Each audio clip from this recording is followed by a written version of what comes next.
Everyone online is losing their minds about AI right now. Think about it. Every time a new update drops, ChatGPT, Perplexity, Gemini, whatever, the same panic starts all over again. And they say SEO is dead or Google's finished.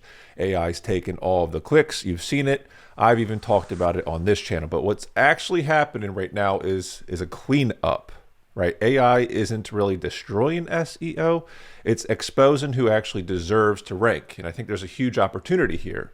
It's stripping away the fluff, the shortcuts, the filler content, and it's forcing everyone back to the fundamentals, the stuff that always made money in the first place. So today I want to walk through three different aspects, three different truths about AI and SEO that most marketers completely misunderstand.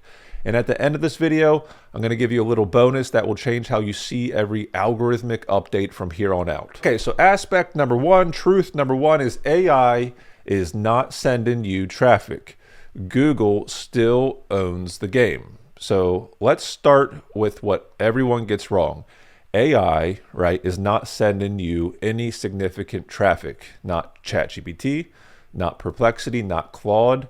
Right now, those platforms are kind of like glorified playgrounds. They're amazing for research and they're pretty bad for discovery, right? Only a small fraction of people are sitting on GPT saying to themselves, find me a roofer near me, or where do I buy life insurance, right? And on top of that, most people are using GPT for just curiosity, not commerce. Maybe that changes in the future, right? Google still runs the show though. It owns 96% of mobile search. It owns 70+% of browser share, and it still controls the majority of commercial content online. And commercial content is hyper important right now, right? Every real buyer still starts on Google. And I say every, but the mass majority of people who have some sort of purchase intent still start on Google. So when people talk about AI visibility, they're talking about a future-proofing strategy, right? Or they're trying to sell you a service. They're trying to rank in a system that doesn't really send clicks yet, right? So it's either one of two things, future-proofing yourself or you're being sold a bag of goods. It's one of the two, because right now it only constitutes a small fraction of things. And the smart play right now is not to reinvent your strategy. It's to double down on what already works, because here's the irony. AI does not replace Google. AI actually depends on Google, right? Every single AI overview, summary, chatbot answer still scrapes from the same sources that Google ranks. So if you already rank in Google, you already win. And that's the hidden compounding effect. You build high ranking pages today, and when AI overviews expand tomorrow, which they are going to continue to expand, you're automatically part of their data set, right? That's how visibility multiplies right now. And the lesson is stop optimizing for hypotheticals, right? Start reinforcing what's proven, what is proven, right? Microsites, we talk about a lot on this channel, which are local based microsites. Local businesses are largely, proofed from this scenario. Service-based businesses, e-commerce, anything that targets real search intent and sits in positions 1 through 3, right, are going to be just fine. If you own the answers that Google trusts, you become the data that AI learns from. That's the quiet advantage almost no one's talking about right now. Now, aspect number two is the real AI gold rush is in quality and authority, right? AI overviews are rewriting how visibility works. A lot of SEOs are frustrated with the AI overviews. I get it. They basically summarize everything. They compress the entire internet into a few short paragraphs. And what this means is, and where you need to pay attention, is that means average content doesn't just underperform anymore. Average content used to maybe be able to rank in the top 10, but now it just disappears, because when you consider how big the AI overview is above the fold, everything else just kind of disappears if you're not top 3, right? So if your content is lazy, if it's a derivative or stuff with keywords, it's just gone. It's just gone. If it doesn't feel human, authentic, credible, it never gets pulled in, because these LLMs, these AIs are pretty sophisticated. AI systems, they're trained to surface trust. Like, they need to be able to trust it. They don't care about volume necessarily. They want sources that sound confident, verified, and specific. They don't want 20 blogs saying the same thing in a slightly different manner, right? There's a place for volume strategies, right? For sure. Microsites are one of those that work well.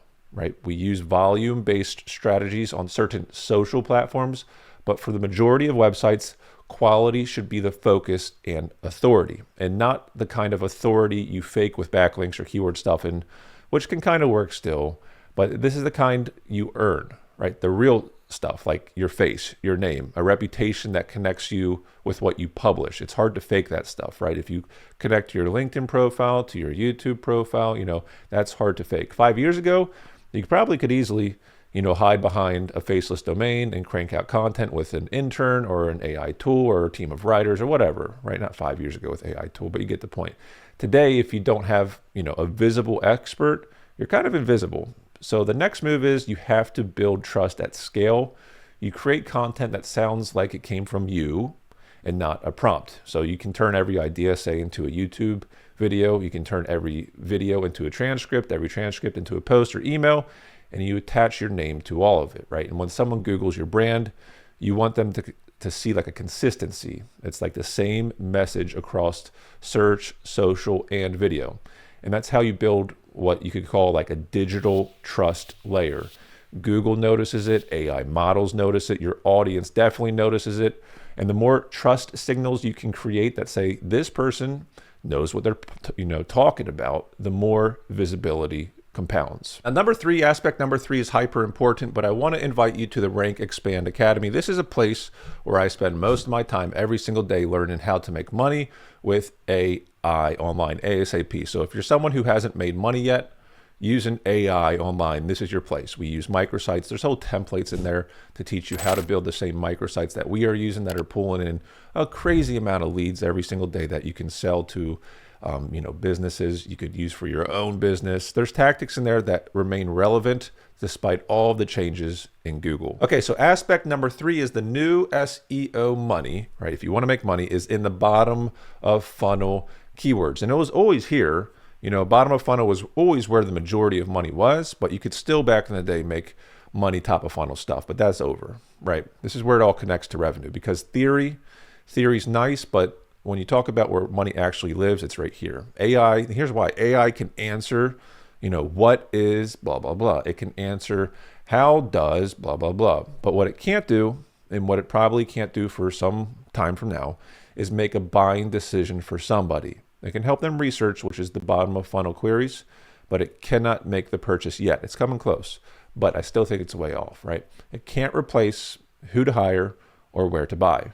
That's where the bottom of funnel stuff lives. Those are high intent, decision ready searches. Like think of roof repair near me or best lawyer for, car insurance, or rather car accident in Austin, best lawyer for car accident in Austin. These type of things, right? E-commerce websites do well here too. Those are money keywords, right? The ones that actually lead to sales, calls, and signups. And here's the secret. They're not going anywhere. In fact, they're more valuable now than ever because as AI is going to eat up the top of funnel stuff, the what is, the how to, the why does type of queries, those transactional searches are the last, kind of bastion of human choice, right? Someone still needs to click. Someone still needs to commit. So if you want to future-proof your income, you need to go deeper into intent, specifically purchase intent. You can build microsites, you can build landing pages around very specific scenarios. You serve the decision moment, not the curiosity phase. If you want to look at it like that, there's bottom of funnel, which is the decision moment. There's top of funnel, which is curiosity. You're still learning. So you can build e-com websites who are still largely unaffected by the HCU update a few years ago, and they're still going strong because AI, it might, summarize the internet, but it still has to recommend something. And that something can be you, right? That's where the smartest SEOs are headed. That's where they are already, right? Away from vanity metrics, and they're going towards buyer scenarios. Now, here's the bonus I promised at the beginning of the video. The people who win in AI nowadays are the people who stay consistent. If you are somebody who can stay consistent, you have more of a chance to win, right? It's simple, but it's everything because AI does not reward panic. It rewards patterns. So every update, every algorithmic shift, every AI integration, all these different changes, right? they all move in one direction, and it's towards a better user experience. That's it, right? So if you can be consistent and iterate and figure out how to provide your users with a better user experience, you have a high chance of winning. That's what Google wants because they want people to remain on their platform. That's what ChatGPT wants because they want people to remain on their platform. They want a good user experience. And so the whole goal here is for you to give your users the best experience possible. So dwell times on your pages are high, so they come back, so they bookmark your website, so you're a valuable resource. You have to just drive everything towards that. And if you want to see all these things in practice, then join the Rank Expand Academy, which is one of the fastest growing communities on School for AI. People who want to learn how to use AI to make as much money as possible online. This is your place.